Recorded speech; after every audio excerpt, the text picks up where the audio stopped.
Hello guys, once again welcome to my YouTube channel knowledge Adda. तो आज के video में हम लोग डिस्कस करने वाले हैं BSc second year physical chemistry की most important question for 2023 exam. यहाँ पर मैं आप लोगों को वेरी इंपॉर्टेंट क्वेश्चन बताने वाली हूँ फिजिकल केमिस्ट्री से रिलेटेड। और एक चीज और बता दूं गाइस, अगर आप मेरे चैनल पर फर्स्ट टाइम विजिट कर रहे हो तो BSc second year physical chemistry हमारे चैनल पर पूरा कंप्लीट हो चुका है। कंप्लीट सिलेबस के प्लेलिस्ट का लिंक आपको नीचे डिस्क्रिप्शन बॉक्स में मिल जाएगा, या फिर केमिस्ट्री के किसी भी टॉपिक को, बीएससी के किसी भी टॉपिक को अगर आप नॉलेज अड्डा के नाम से सर्च करते हो, किसी भी चैप्टर को नॉलेज अड्डा के नाम से सर्च करते हो तो फिर आपको हमारे चैनल पर मिल जाएगा। तो चैनल में भी चेक जरूर करें। आप मेरे चैनल में सारे वीडियो देख करके नोट्स भी बना सकते हो। अगर आप नोट्स नहीं बनाना चाहते तो डायरेक्ट इस व्हाट्सएप नंबर में आकर के नोट्स को परचेज भी कर सकते हो। अगर आप खुद से नोट्स बनाते हो तो और अच्छी बात है।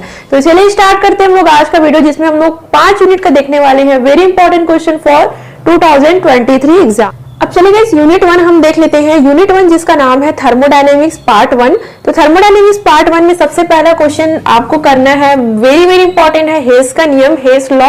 और ये क्वेश्चन बहुत बार एग्जाम में आ चुके हैं, इस साल भी आने के काफी चांसेस है। सेकंड नंबर का है उष्माधारिता का प्रथम नियम क्या है। देखो, उष्माधारिता के प्रथम नियम भी है, द्वितीय नियम भी है और तृतीय नियम भी है। तो ये मान के चलो कोई ना कोई एक नियम हर साल एग्जाम में आता है। अगर प्रथम नियम आया तो द्वितीय नियम नहीं आएगा, द्वितीय नियम आया तो प्रथम नियम नहीं आएगा। लेकिन तीनों नियम को आप लोग अच्छे से पढ़ लेना थर्मोडायनेमिक्स चैप्टर से। What is first law of thermodynamics, है ना।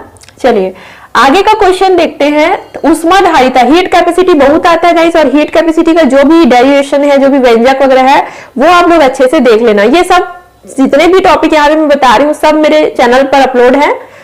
चौथा नंबर का देखो, किरचॉफ समीकरण, किरचॉफ इक्वेशन भी बहुत ही ज्यादा क्वेश्चन आपके एग्जाम में पूछे जाते हैं बीएससी में। अब चलिए आगे देखते हैं शॉर्ट नोट्स ऑन।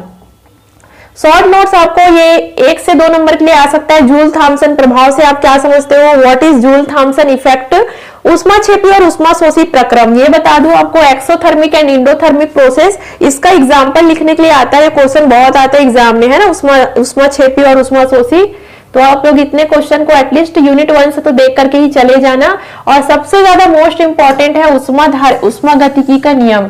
उष्मागतिकी का प्रथम, द्वितीय, तृतीय नियम, आप लोग तीनों नियम अच्छे से पढ़ लेना। तो ठीक है गाइस, ये है हमारा यूनिट 1। अब चलिए हम लोग यूनिट 2 थर्मोडायनेमिक्स पार्ट 2 हम लोग देख लेते हैं। अब चलिए गाइस, यूनिट 2 से हम लोग देख लेते हैं यूनिट 2 जिसका नाम थर्मोडायनेमिक्स पार्ट 2 है। तो पहला क्वेश्चन देखो यहाँ पर। और एक चीज मैं आप लोगों को और कहना चाहती हूँ गाइस, इंपॉर्टेंट क्वेश्चन तो आप देख ही रहे हो, लेकिन साथ में साथ आपको जो आपके यूनिवर्सिटी के ओल्ड क्वेश्चन पेपर है ना, वो भी आपको देखना है। क्योंकि बीएससी में जो पुराने क्वेश्चन पेपर होते हैं, जो अनसॉल्व्ड वगैरह होते हैं, उनसे ज्यादा पूछते हैं।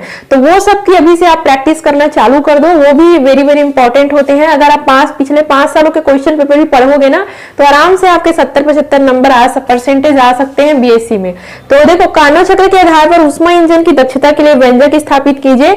Establish expression for efficiency of a heat engine based on Carnot cycle. तो देखो, कार्नोट साइकिल वेरी इंपॉर्टेंट है। मैंने अपने चैनल पर बहुत अच्छे से एक्सप्लेन किया हुआ है। कार्नोट साइकिल आप लोग अच्छे से देख लेना, ठीक। चलिए सेकंड नंबर का क्वेश्चन हम लोग देखते हैं इस यूनिट से। उसका नाम है गिब्स हेल्महोल्ट्ज समीकरण। What is Gibbs Helmholtz equation. Derive करने के लिए आपको आता है, इसका डेरिवेशन वगैरह जो भी व्यंजक वगैरह स्थापित करना है वो आप लोग अच्छे से देख लेना, है ना।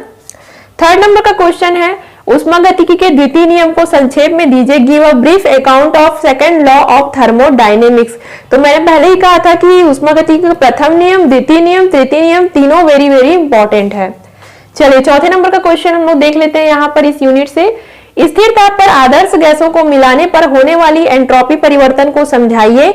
Explain entropy change on mixing of ideal gas at constant temperature, ठीक। प्रूफ दैट करके भी आता है। इस टाइप से कोई भी आपको व्यंजक वगैरह दे दिया जाएगा, उसको स्थापित करना है। Delta G equal RT ln P2 upon P1। तो ऐसा बहुत टाइप से क्वेश्चन आपके एग्जाम में आ सकता है। और मल्टीपल चॉइस क्वेश्चन भी आप लोग अच्छे से देख लेना। मल्टीपल चॉइस क्वेश्चन जो बुक के पीछे रहता है ना, या फिर जो परीक्षा सार पढ़ते हो, बुक के पीछे में देखना मल्टीपल चॉइस क्वेश्चन रहता है, वो सब लोग आप लोग अच्छे से तैयारी कर लेना। क्योंकि आपके बीएससी में ऐसा लॉन्ग टाइप तो आता ही है, साथ साथ शॉर्ट टाइप भी आता है, मल्टीपल चॉइस क्वेश्चन भी आता है। तो उसकी तैयारी भी आप लोग अच्छे से कर लेना। तो ये तो हुआ गाइस यूनिट 2। अब चलिए हम लोग आगे के चैप्टर के भी इंपॉर्टेंट क्वेश्चन देख लेते हैं। अब चलिए गाइस यूनिट 3 हम देख लेते हैं। बट एक चीज और आपसे कहना चाहती हूँ, आपके एग्जाम की तैयारी कैसे चल रही है आप लोग मुझे कमेंट बॉक्स में जरूर बताना। क्योंकि देखो, अब एग्जाम को ज्यादा टाइम नहीं बचा हुआ है गाइस। कभी भी आप लोगों का एग्जाम मार्च में स्टार्ट हो सकता है, तो अभी से आप लोग पढ़ाई करना स्टार्ट कर दो। तो चलिए यूनिट 3 जिसका नाम है फेस एंड केमिकल इक्विलिब्रियम, तो दोनों चैप्टर को एक साथ मैं आप लोगों को बता देती हूँ। पहला क्वेश्चन है सल्फर तंत्र का प्रावस्था आरेख बनाइए, explain sulphur system with the help of phase diagram. तो देखिए जितने भी फेज डायग्राम है ना, चाहे वाटर के हो, चाहे सल्फर के हो, चाहे मैग्नीशियम वगैरह के हो, जितने भी है वो आप लोग प्रैक्टिस कर रहे ना, क्योंकि सल्फर सिस्टम या फिर वाटर सिस्टम, कोई भी सिस्टम आपके एग्जाम में आ सकता है। फेज डायग्राम बनाने के लिए बहुत आता है गाइस, पहले ही बता देती हूँ मैं आपको। चलिए सेकंड नंबर का क्वेश्चन यहाँ पे देखते हैं, द्रव्यानुपाती क्रिया का नियम समझाइए, लॉ ऑफ मास एक्शन है ना, लॉ ऑफ मास एक्शन देख लेना आप लोग। थर्ड नंबर का क्वेश्चन है वितरण नियम को समझाइए, एक्सप्लेन डिस्ट्रीब्यूशन लॉ। तो डिस्ट्रीब्यूशन लॉ भी बहुत ज्यादा आपके एग्जाम में पूछे जाते हैं, वो भी आप लोग देख लेना। अगला क्वेश्चन है हेनरी का नियम बताइए, what is Henry's law, explain कीजिए। पांचवा नंबर का क्वेश्चन है ली सातेलिए का सिद्धांत बताइए, ली शैटलियर प्रिंसिपल को समझाइए। तो ये सारे क्वेश्चन आप लोग अच्छे से देख लेना गाइस आपके यूनिट 3 से। अब चलिए हम लोग यूनिट 4 का भी, अब चलिए इस यूनिट 4 हम लोग देख लेते हैं। यूनिट 4 जिसका नाम है इलेक्ट्रोकेमिस्ट्री पार्ट 1। तो इलेक्ट्रोकेमिस्ट्री का सबसे पहला क्वेश्चन आपको करना है कोलरॉस का नियम, वेरी वेरी इंपॉर्टेंट क्वेश्चन है वो, एक्सप्लेन कोलरॉस लॉ। और एक चीज और बता दूं गाइस, अगर आप केमिस्ट्री की अच्छे से तैयारी करना चाहते हो तो लिख लिख करके प्रैक्टिस करो। जितना आप किसी टॉपिक को लिख लिख करके प्रैक्टिस करोगे ना, जैसे मैथ्स को आप लिख लिख करके देखते हो, वैसे सेम केमिस्ट्री को भी आपको लिख लिख करके ही देखना है। जितनी आपकी हैंड रिटन प्रैक्टिस होगी उतनी ही ज्यादा लॉन्ग टाइम तक आपको केमिस्ट्री जो है वो याद रहेगा। ठीक, सेकंड नंबर का क्वेश्चन देखो, विशिष्ट चालकता एवं तुल्यांकी चालकता पर तनुता का प्रभाव समझाइए, explain the effect of dilution on specific conductance and equivalent conductance है ना। तो मैंने इन सभी का आंसर अपने चैनल पर एक्सप्लेन किया हुआ है, सभी वीडियो का लिंक आपको नीचे डिस्क्रिप्शन बॉक्स में मिल जाएगा, जहां पर इलेक्ट्रोकेमिस्ट्री का प्ले लिस्ट अवेलेबल है, वहां पर जाकर के सारे वीडियो आप लोग लाइन से देख सकते हो।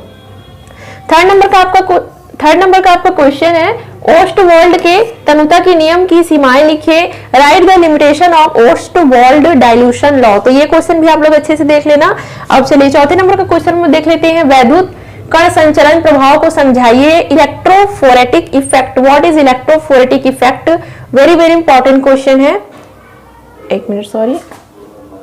अब चलिए आगे देख लेते हैं लास्ट क्वेश्चन इस चैप्टर से, अभिगमनांक क्या है, अभिगमनांक को ज्ञात करने की हिटार्फ विधि का वर्णन कीजिए, what is transport number, describe Hittorf method of determination of transport number. तो ये सारे क्वेश्चन है गाइस आपके यूनिट 4 से, इलेक्ट्रोकेमिस्ट्री पार्ट 1 से। अब चलिए हम लोग लास्ट यूनिट देख लेते हैं, इलेक्ट्रोकेमिस्ट्री पार्ट 2। अब चलिए सबसे लास्ट यूनिट हम लोग देख लेते हैं। सबसे पहला क्वेश्चन देखो, इसमें जल्दी से बता देती हूँ, विद्युत रासायनिक श्रेणी को समझाइए, इलेक्ट्रोकेमिकल सीरीज को एक्सप्लेन कीजिए, वेरी वेरी इंपॉर्टेंट क्वेश्चन है आपके इलेक्ट्रोकेमिस्ट्री पार्ट 2 से।